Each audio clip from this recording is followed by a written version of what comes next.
Welcome, innovators, business owners, entrepreneurs, technology experts, academia, government R&D communities, and other members of the North Carolina innovation ecosystem. This is Defense Technology Talks, hosted by the North Carolina Defense Technology Transition Office, or NC DEFTECH.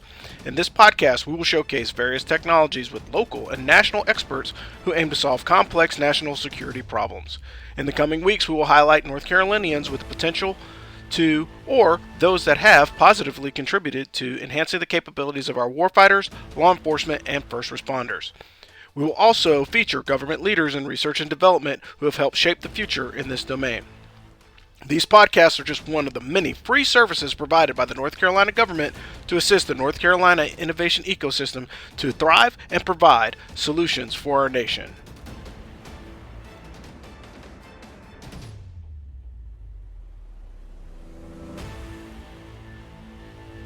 Welcome back, ladies and gentlemen, to Defense Technology Talks. This is episode number 68. I gave the wrong number on the last one when I was talking to Wing Expand, but we're glad to have you guys back. I have myself here and my colleague Bob Burton from the North Carolina Defense Technology Transition Office, and we are here to give you your weekly opportunities updates. There's a lot of stuff going on, and again, this is one of those weeks where opportunities are starting to come out of the woodwork. But you've got to be paying attention to the battle space to know where they're actually coming from. And we're going to highlight some of those today and let you know where to find this information, what this information is about. But again, as always, and before I pass it over to Bob, I'll remind everybody, it boils down to you got to be able to have a one-page white paper and a quad chart. It starts there. And then everything else is just an addition or a subtraction based off of the requirements that are presented to you by the agency that is selecting the information that you're putting out. But without further ado, I'll pass it on to Bob, and let's talk about critical technology areas one more time, just to remind the audience of the importance of it, but also how they can get involved in the government workspace. Thanks. All right. Thanks, Ron. Yeah, the government's up in their game. You might say they're almost simplifying the process because they want innovators. They need disruptive technologies to turn into warfighting capabilities. And you're going to see with one of the opportunities for artificial intelligence, government's has shifted to, in that trade space, a 5-minute video, which I think is fantastic. And we'll talk more about that in just a little bit, but that's just kind of a little bit of a teaser to see see how things are changing. And that's why we do this session every single week and we cover it at the coffee call and at the early session in the ops updates, because the landscape's changing. How the government does business is changing. The National Defense Authorization Act that was recently passed, and we've covered that on previous issues, is setting the stage for warfighting capabilities and how we enforce, I say we, as Department of Defense and the nation, enforce our national security strategy, our values, and how we support our allies abroad, especially with Ukraine in the current fight. So we're going to cover just a little bit about the open SBIR windows. Hopefully by this point, you've received the DEFTECH SBIR checklist and you're tracking and following the steps to be SBIR ready. And you'll see how that window is already open. We're going to talk a little bit about Vulcan, and we're going to look at how the Army Futures Command is now in Vulcan. Vulcan's a soft platform, but its utility is so vast, it's spreading across the services. So told you, things are changing. You got to stay up to pace with how things are changing. We're going to look at a Blue Cyber program and how the Department of Defense is helping companies be cyber aware and cyber protected so that your intellectual property isn't stolen and that you're ready to do business in the defense industrial base and defense market. Also going to look at the trade wind, artificial intelligence, and then see how the Army's kind of changing the game a little bit here. So without further ado, we'll just get rolling along. So every week we like to tie things to the big picture, to the large strategy. These are the Undersecretary of Defense for Research and Engineering, looking at their critical technology areas. In the past, we've showed where the budget requests are tied to these critical technology areas, how they tie for seed areas of emerging opportunities, how they meet combatant commanders' requirements that are ever changing, and also how they meet enduring requirements such as modernization priorities. We'll also see the effective adoption areas. We'll talk a little bit more about the trusted AI, more so than the autonomy today with the trade wind. But you'll also see a lot of these technology areas are reflected in the Army modernization priorities and the Army opportunities inside of Vulcan. And then, of course, the defense-specific areas. So these areas we have to move forward in order to maintain, and in some cases, to regain our competitive advantage over adversaries. Again, China as a pacing threat, and we've showed the national strategy tie-in, so I'm going to go ahead and continue on. Please note that in January was a pre-release. The open date coming up is the Air Force STTR, but the big DoD SIBR and STIR with 162 plus 33, so you look at 195, 190, almost 200 topics are open right now, from the technology transfer to the small business innovation research topics. And then, of course, you just click on these topic areas and it will launch and you can see the different topics. Make sure you download the BAA for each one of these topic areas, each one of these agencies, so that you can see the submission specifics. So, Rob, you want to just hit a couple points about the national tie-in and kind of how DoD and other services use the SIBR process to advance technologies to warfighters? Yeah, two points. So the SIBR process, again, if you're submitting for one, you're basically submitting for all. You may have to change the letterhead or get a technical point of contact from the respective service that you're trying to court,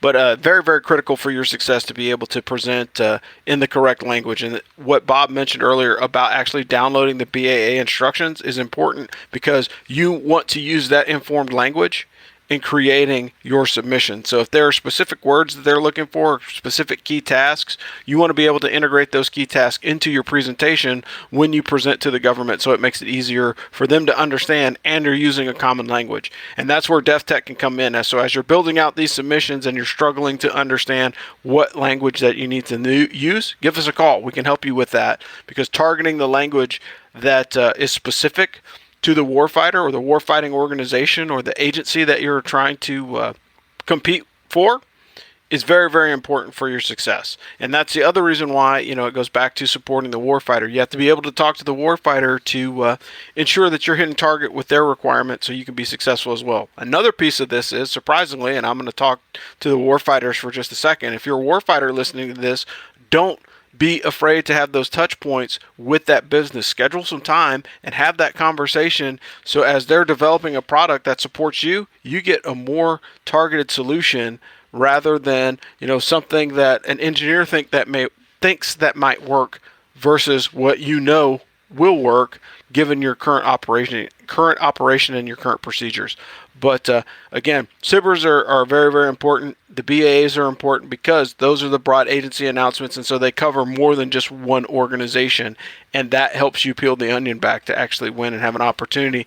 And if you look at the DoD SIBR 2023.1, there's 162 topics. And then more specifically, you'll know when those topics close after you dive a little bit deeper into the documentation. But I'll pause there and pass it back to Bob. Thanks.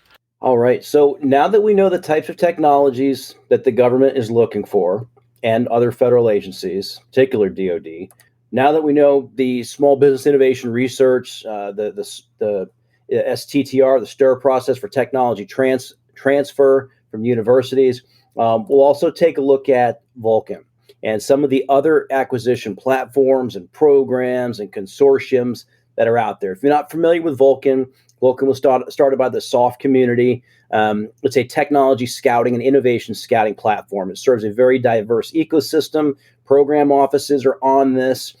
Operators are also on this, but not to the extent of the program offices, because obviously that's their mainstay. For the program offices, look for these leap ahead technologies. But the warfighters are out there accomplishing warfighting tasks. But this platform is fantastic because it provides network capabilities for discovery and assessment events of capabilities.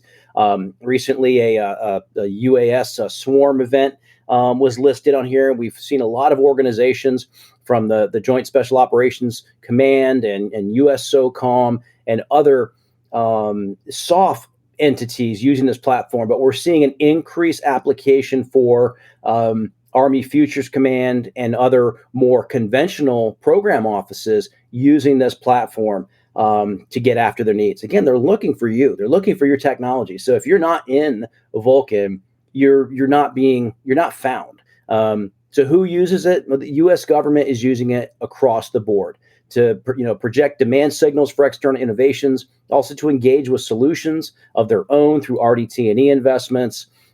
Academic institutions, individual consumers can get in and get a Vulcan account so that you can see the opportunities. And before I go any further, Rob, kind of what are some of your experiences with Vulcan and kind of what's your impression of the Vulcan, the validity and usefulness of the Vulcan ecosystem? Now, the Vulcan ecosystem is a great platform. Again, it goes back to sometimes you have to have those passive touch points to get what you want. And I think a lot of people realize that you're not going to have an active engagement every time. And sometimes that passive engagement comes in handing off a business card at an event that eventually that person finally gets to the bottom of the stack and then they call you and reach out and communicate with you.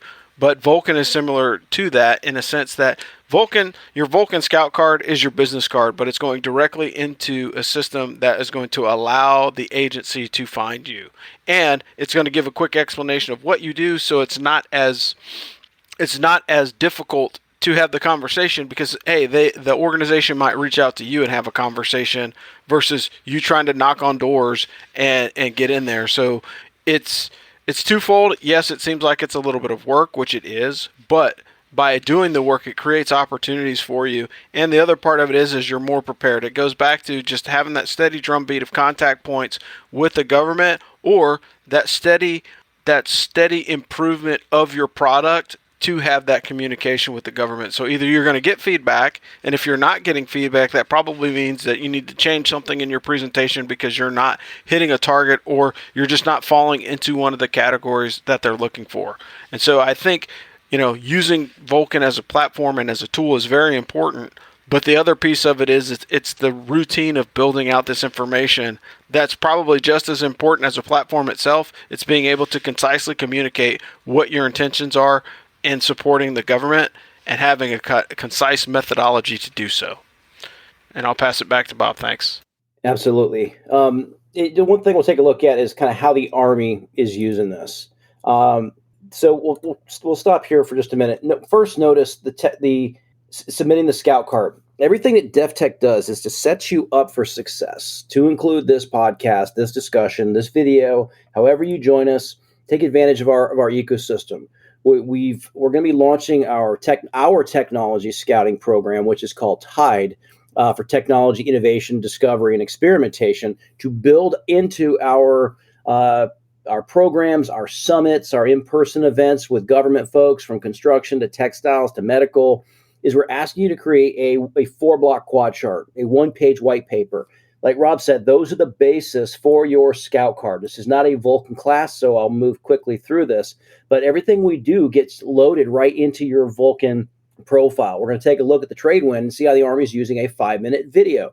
Take that 5-minute video to prove that you understand the problem. You have complied with their rubric, and you have a superior solution to meet a government hard problem or challenge. Load that into Vulcan as well.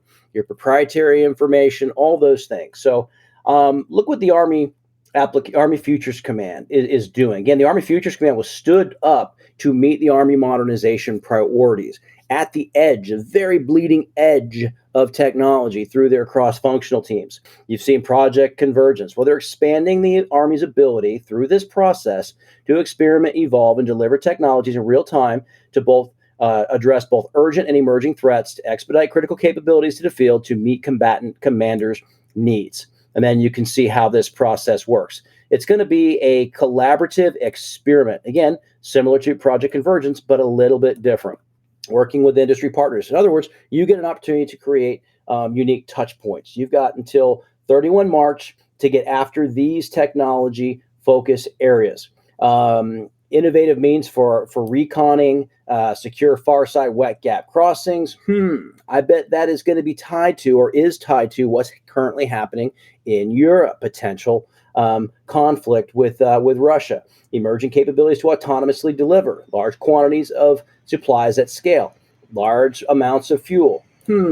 Sounds like the current operational environment is shifting and shaping how the Army, and they recognize they've got to get after these technologies and these needs more quickly because the battle space is not slowing down. State-of-the-art means of defeating, targeting, delivering capabilities, precision, munitions. Again, all of these things are tied to modernization priorities, but they're also tied to operational needs in the operational environment.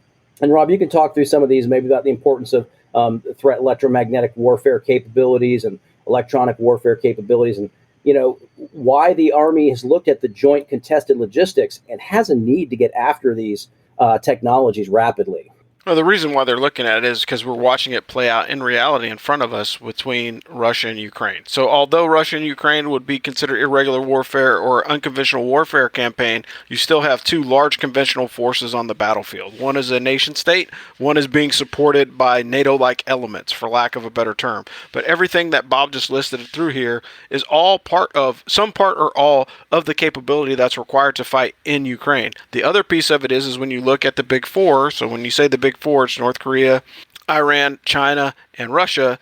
All these are going to impact the way that they fight. Being able to recon and secure the far side of a wet gap. That can happen in any one of those nations. And a wet gap crossing is simply being able to cross a body of water, whether that be a lake or river or potentially an island, right? It could be from a smaller island to a bigger island. You never know. Just depends on what operational battlefield you're in. And then everything else of the large quantities of supplies. Hey, how do we do that safely in a contested environment? Contested logistics are not only whether or not the land or sea points of debarkation for those supplies are going to be disrupted, but also whether or not your communications are going to be disrupted as well. And then when you look at defeating and targeting delivery capabilities from drones, like we've seen that already. That was started in 2016, really hot and heavy when we were fighting against ISIS. So there's tons of practical application from warfare that requires us to have better technology to support the warfighter.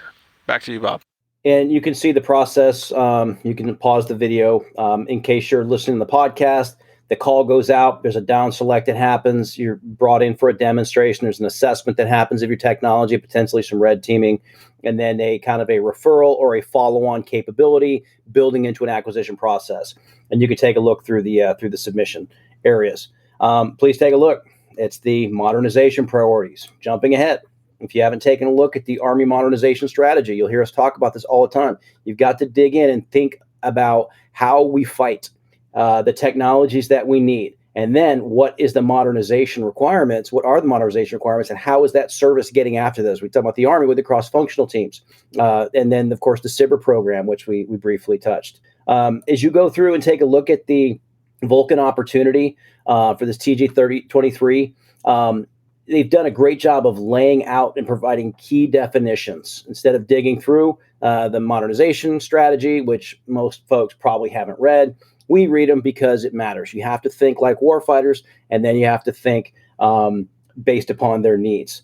Next generation combat vehicles, future vertical lift, soldier lethality. We've seen a lot of that with some of our companies. Assured position, navigation, and timing, of course, required for war fighting. Also, the priority research area. So you may not have a fully developed technology solution, but you have a research area priority somewhere in disruptive energetics, quantum, hypersonic, artificial intelligence. And then we're going to see in just a minute how the Army is tying this together with the Tradewind Consortium to rapidly get after the dynamic changing world of artificial intelligence, in particular with ChatGPT taking the world by storm, artificial general intelligence, and all these things that are on the horizon. What does it mean to warfighting capacity and capabilities? And Rob, you want to talk about some of these research modernization priorities, and then what's the tie-in with the research areas? I mean, it's all the same things. Like if you look at this, we're continuing to have the same conversation over and over again. And the reason why we're having the same conversation over and over again is not because we're very redundant people. It's because of the redundancies and the capabilities required.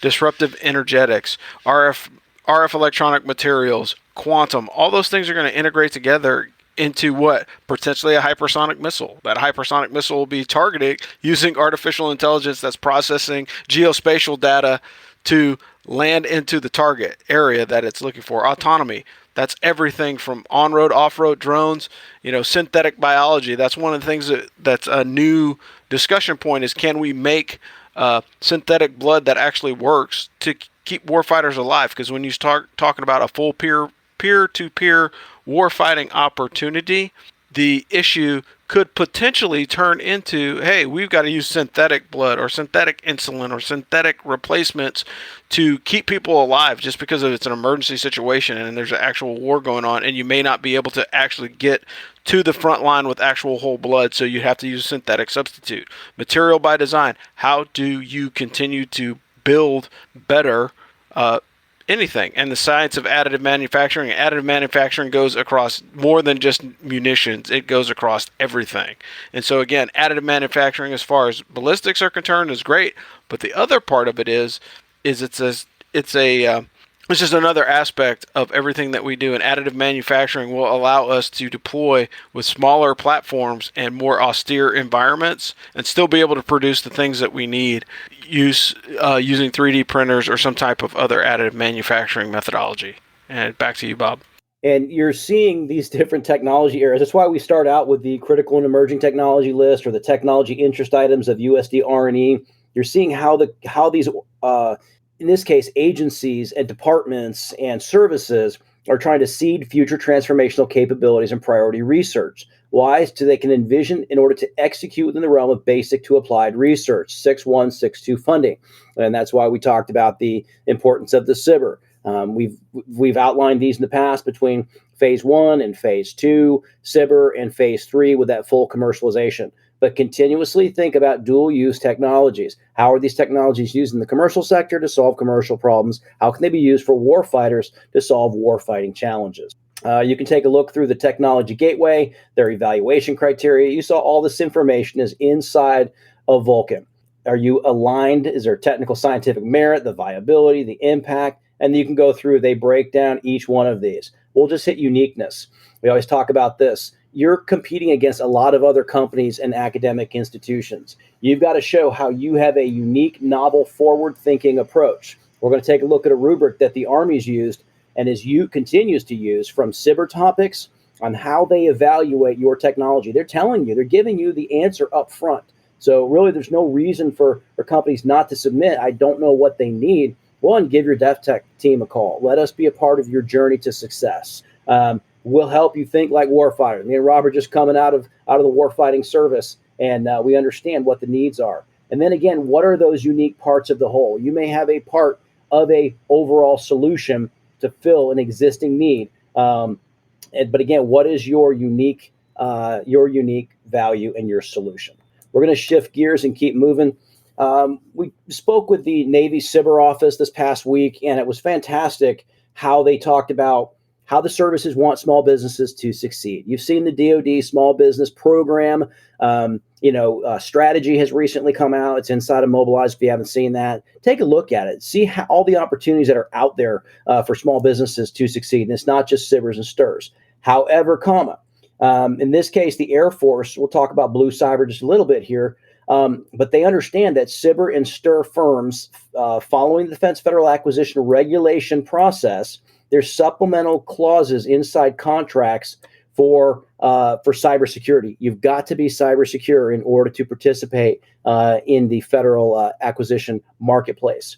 And then the Air Force has recognized that defense industrial base small businesses struggle to comply with the complicated DFARS security requirements that they may need help and do need help to obtain the help of cybersecurity experts in supporting your business. So they want to secure your intellectual property. If you touch CUI, you have to secure DoD sensitive data. They're controlled unclassified information. Any of the ITARs and export controls. This Friday, we're going to have you have to understand that. This Friday, we're going to have a discussion about the FedRAMP process and what that looks like. So join into the coffee call on Friday, and you'll learn a little bit more about that. But from the Navy perspective, I thought this was fantastic. When the Navy CISO took a look at the Air Force's program, they fully adopted it, and it's fully on board. And there's videos. You can take a look at their website, go back and look at these requirements, following cybersecurity DFARS in your small business contract, All of these are videos that have already been published, and they run small boot camps for small businesses. This one is February 28th.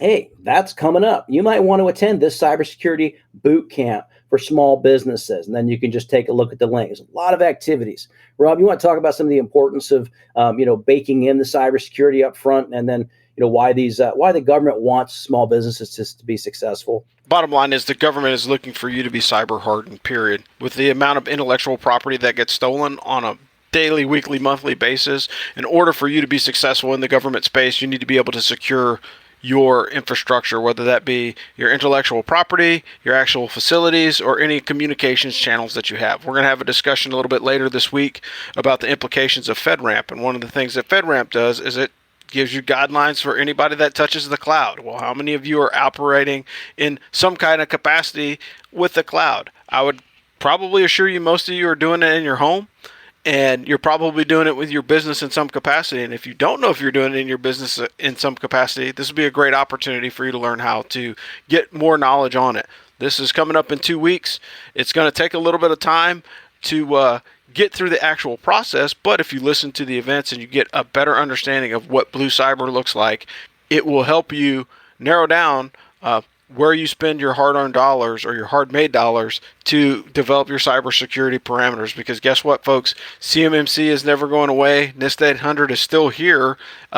It's just not one of the things that's top of mind when we have these discussions, and it just definitely makes sure that you're working on cybersecurity, because again, cyber is very, very important to everything that you need to do. And the more information that you have, the more you're going to be armed to protect yourself. And eventually, again, that will be a discriminator when it comes down to being able to determine whether or not you win a contract. This is whether or not you're cyber hardened to meet the government's needs. And I'll pause there. Over.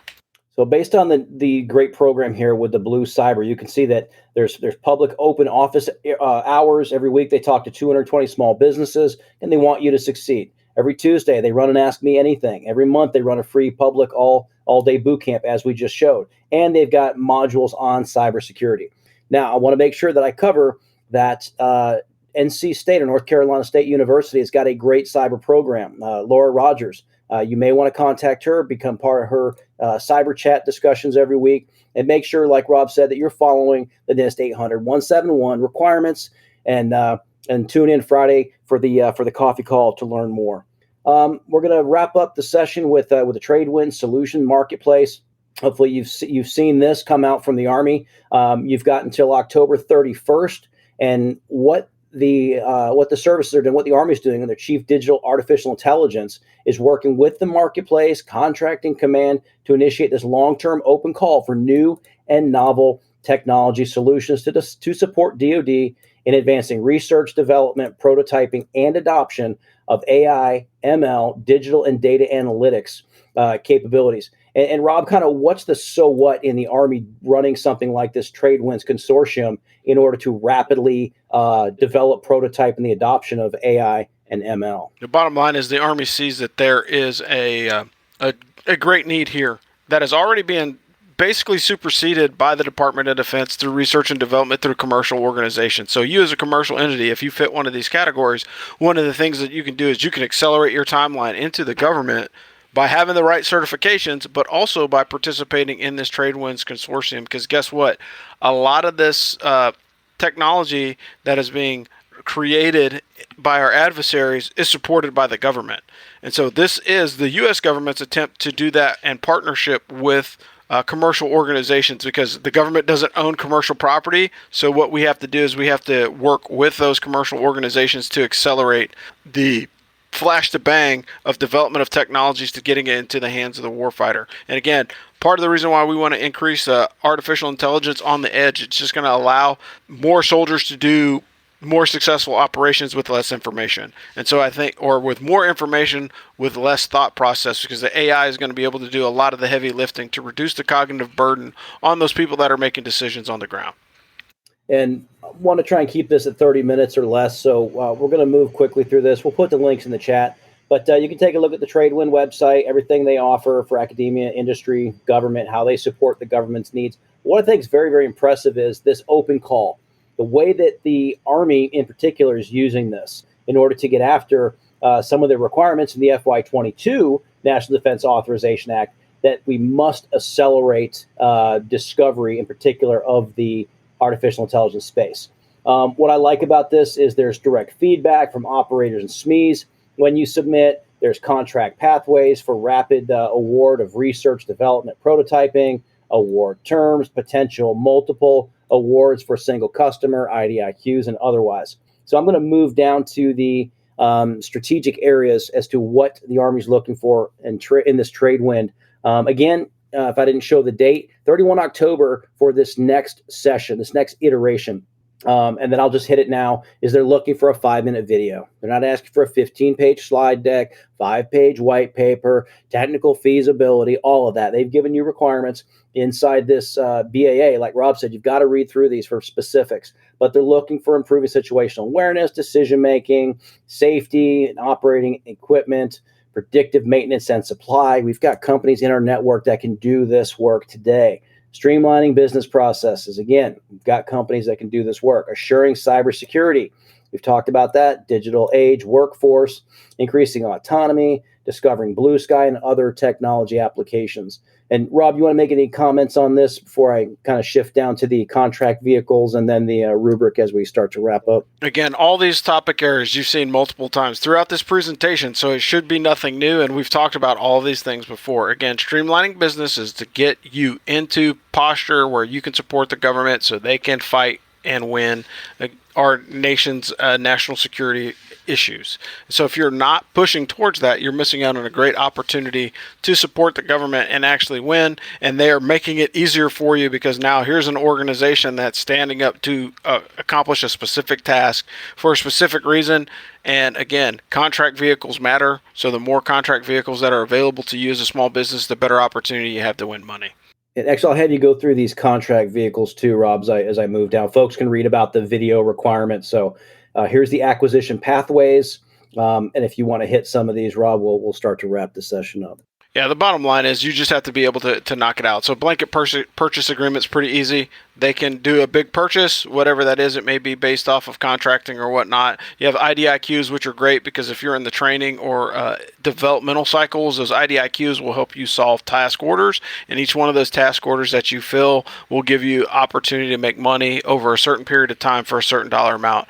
BOAs are very simple. You know, it's a basic ordering agreement. You negotiate how to do it, and then the other transactional authorities, which are in this particular case is a research and development OTA, and those OTAs again are other than transactional authorities, and the same thing for the prototype. It's not your typical contracting methodology, it's kind of outside of it, and so the decision makers can move a little bit more quickly with it. Purchase for experimentation, exactly what it says, and then the CRADA. And the CRADA doesn't really pay you that much, however it allows you to develop your the future of your technology with a warfighting organization. So for example, like if you get on a CRADA with USASOC or CRADA with the Navy, you're going to be developing your technology in concert with their folks, and it's going to give you just more accurate. Again, you want to, if I can develop something that's a 90% solution, by the time it gets into the hands of the force, that's way better than a 60% solution engineered, manufactured, and designed, and then we're trying to be a solution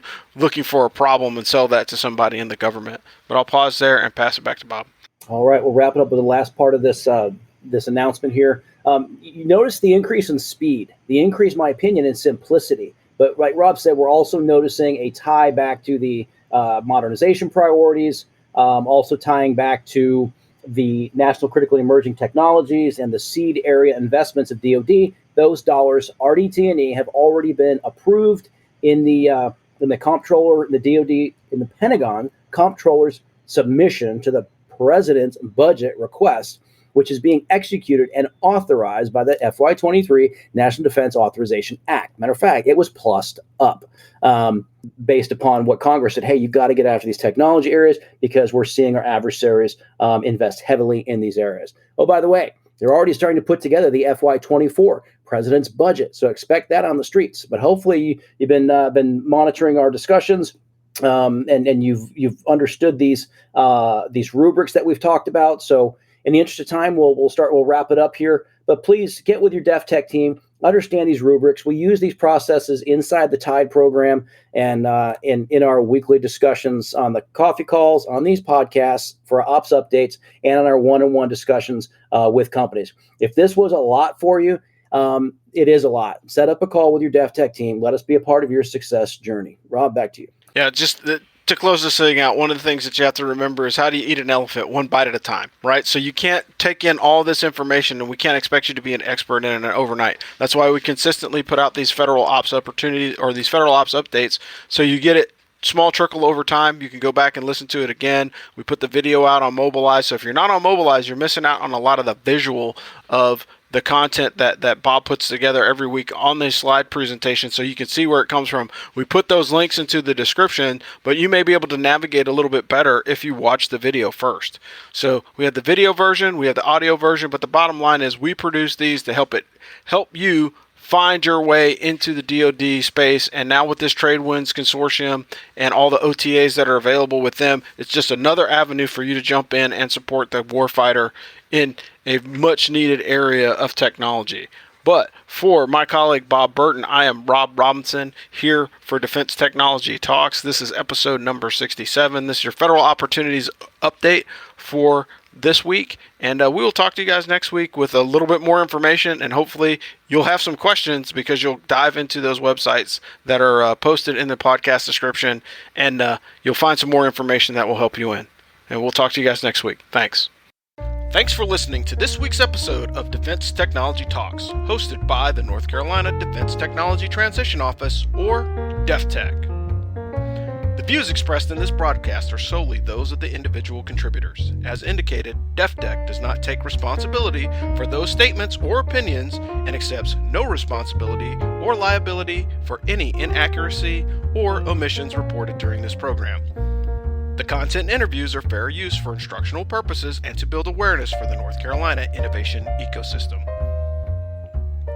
The full version of this presentation has been uploaded to our Mobilize platform.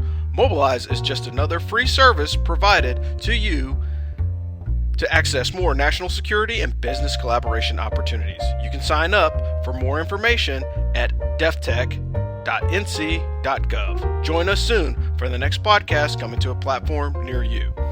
DEFTECH is a subsidiary of the North Carolina Military Business Center and receives its support from Fayetteville Technical Community College.